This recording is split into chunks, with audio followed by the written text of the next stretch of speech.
Welcome to Christ Church in Tulsa, Oklahoma. Enjoy.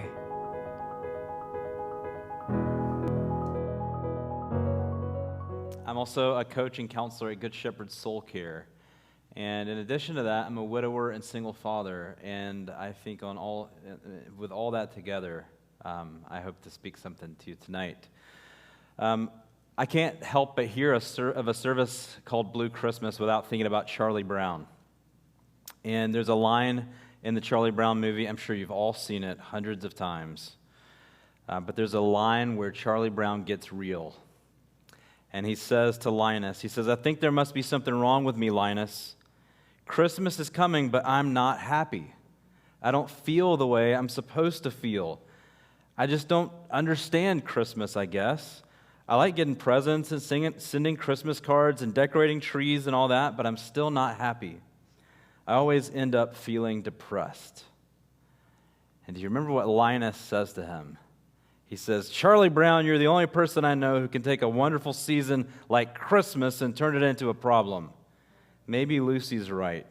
Of all the Charlie Browns, you're the Charlie Browniest. It can be hard being a Charlie Brown in a world of Lucy's and Linuses. But I imagine if you're here at this service tonight, bringing your grief to the Lord and trusting that He hears you, I imagine that you can identify with Charlie Brown. Maybe you've lost a lot this year. Maybe you have shed many tears. Maybe you are carrying a lot of burdens and unfulfilled desires, and you're wondering, does anyone care? Does anyone notice? Does anyone even see me? If that's you tonight, I want you to hear again these words spoken and written by King David, but I want you to hear them as the words of God. King David says, You have noted my lamentation, put my tears into your bottle. Are they not recorded in your book? Another translation puts it this way. It says, You have kept count of my tossings. Put my tears in your bottle. Are they not in your book? We love King David, don't we? Secular, religious, doesn't matter. We love an underdog that can slay a giant. And that's what we normally think of when we hear King David. But there's more to King David than slaying giants. King David was also, if you read the Psalms, many of which were written by David, you'll know that King David was a conspicuous crier. His hands were covered in the blood of his enemies, but his face and his cheeks were often covered in salty tears. He expressed his sorrow, his anguish, his grief, his loss, his burdens, his fear, his anxiety to God time and time again. And although he was a soldier, he was also a crier. Maybe you can relate as well to King David.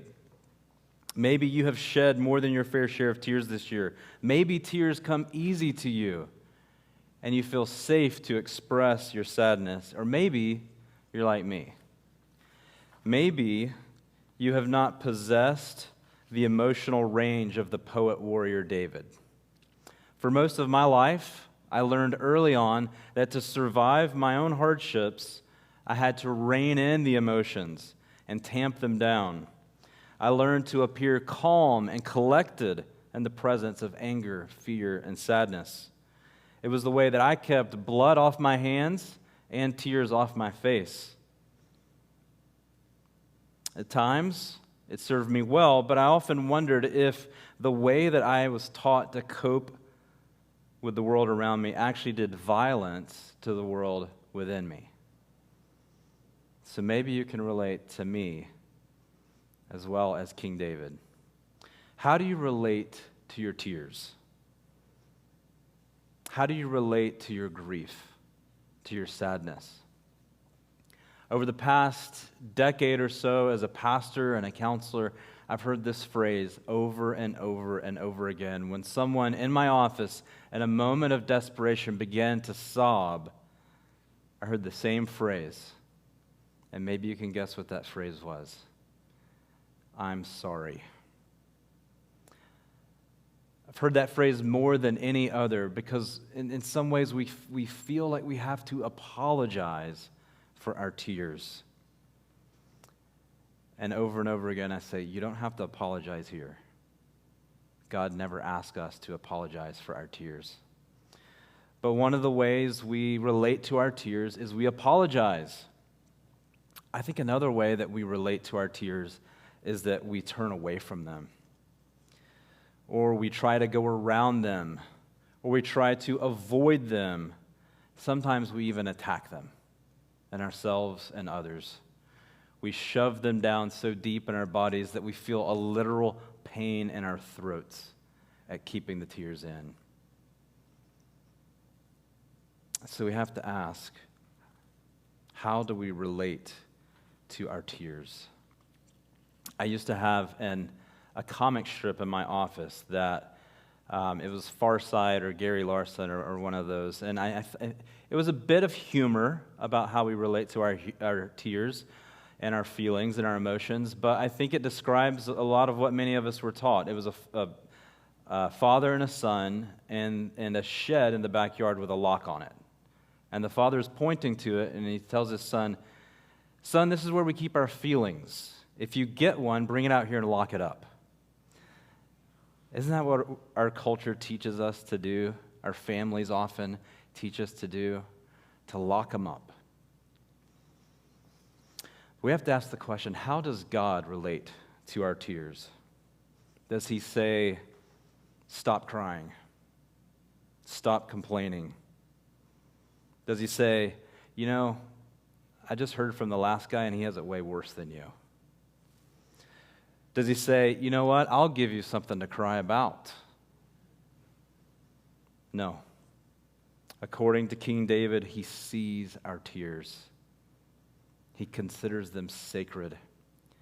He puts them in his bottle. He records them in his ledger. Every tear, every loss, every grief, every sorrow, every burden is seen by God. And he never asks us to apologize for our tears. He sees our burdens and our anxieties and all the tossing back and forth in the night. He hears our lamentations. And if you're weeping today, you need to know that God sees you. He doesn't shame you. When I lost my wife, I shed a lot of tears. And I had people tell me, aren't we supposed to grieve with hope? And I had learned enough from King David to know that hope sometimes looks like crying, because life is sacred, and this world is a fallen, broken place, which means that when death happens, it demands our tears. When sorrows happen, when trials and suffering happen to us, they demand our tears. Sometimes the godliest thing we can do in grief is to cry, to remember, to pray, and bring those tears to the God who sees us.